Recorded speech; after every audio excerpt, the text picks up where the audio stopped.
All right, guys, last part of the lecture for this week. Let's talk a little bit about applications and word problems involving quadratic equations. All right, so here's a typical application. Talk about blood pressure and age. A person's normal systolic blood pressure measured in milliliters of mercury depends on his or her age. All right, so I give you this formula.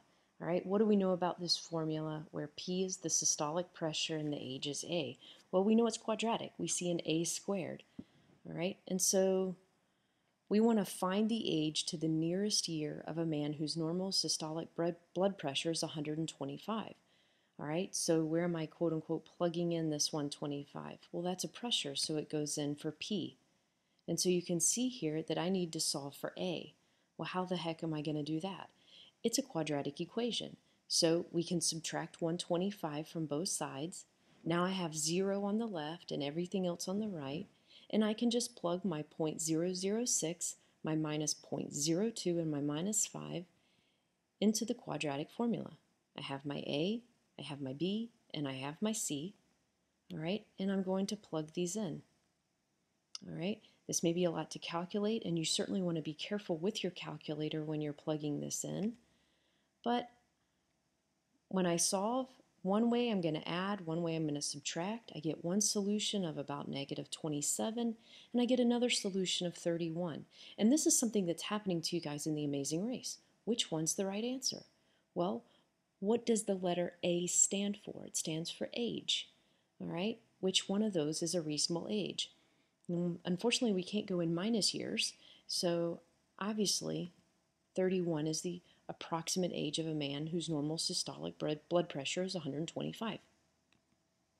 All right, let's talk about something that should sound familiar from The Amazing Race. The sum of the squares of the lengths of the legs of a right triangle equals the square of the length of the hypotenuse. Doesn't that just sound terrible? All right, yes, that is the definition of the Pythagorean theorem. You guys typically say a squared plus b squared equals c squared. All right, again, it's just the sum of the legs squared equals the hypotenuse squared. All right, one thing you have to keep in mind is that we have to have a right triangle. All right, so I'll say it one more time. We have to have a right triangle to use the Pythagorean theorem. All right, the foot of a ladder is placed 6 feet from a wall. If the top of the ladder rests 8 feet up on the wall, how long is the ladder? All right, anytime you get a picture involving a ladder, a lamppost, a triangle, a rectangle, whatever it is, guys, draw it out. You know, as you read that, you're like, what in the world? But you see here with the picture, it's like, oh, okay, I get it. All right, the ladder is 8 feet up the wall. It's 6 feet from the wall. We just want to know how long the ladder is. All right, this is just typical one leg squared plus the other leg squared equals the hypotenuse squared. All right, so I square 6, I square 8, I add them together and I get 100. How am I going to solve for C? I'm going to square root both sides. Do I know what the square root of 100 is? I sure hope so. It's 10. And so is that my final answer? Do I say, woohoo, C equals plus or minus 10? Well, which one of those is a reasonable length of the ladder? All right, obviously the ladder can't be negative in length, and so the only solution is the ladder is 10 feet long. All right, a picture has a length that is 4/3 its width. It is to be enlarged to have an area of 192 square inches. What will be the dimensions of the enlargement? Again, you read the English and you're like, what in the world? Why do I have to take this horrendous class? Just draw a picture. Okay, that's all we have to do. I know the area, I have the width as W, and I know that my length can be expressed in terms of the width. How? It's 4/3 the width. So I use multiplication. Okay, and so what do I have here? I have area equals width times length. So we get our total area 192 is equal to the width W times the length 4/3 W. Can we solve this? I sure hope we can at this point. Right? How am I going to solve this? Many of you initially will say divide by 4/3. So if we divide both sides by 4/3, that's right. But what do we really say when it comes to fractions? We say we multiply by the reciprocals. And so you can see here I'm multiplying by the reciprocals.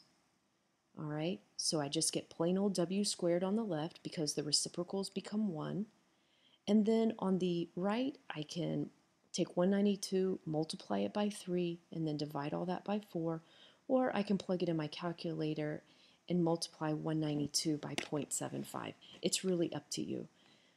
But now to solve for w, I'm going to square root both sides, and I get w equals plus or minus the square root of 144. All right, do I know the square root of 144?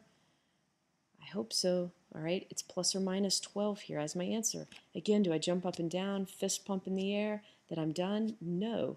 All right, we have two solutions, and we're talking about one picture. So what is the length? Well, of course it's not negative 12 because width cannot be negative, and so 12 is indeed my answer. Once I know 12 is the width, I can multiply it by 4/3 to get 16 inches, which is the length of the picture. All right, key points to know for quadratic equations. So when you're studying, make sure you can do these things. Understand the meaning of solutions to the quadratic equation, meaning do you get that they're x-intercepts? All right, solve the quadratic formula by the square root property. Solve the quadratic equation by the quadratic formula. Counting real solutions from the discriminant. Applications requiring the quadratic formula. So these are just like the blood pressure word problem, also those involving the Pythagorean theorem, and then lastly, like the one we just did with the picture, applications involving area. All right, as always, let me know if you have any questions.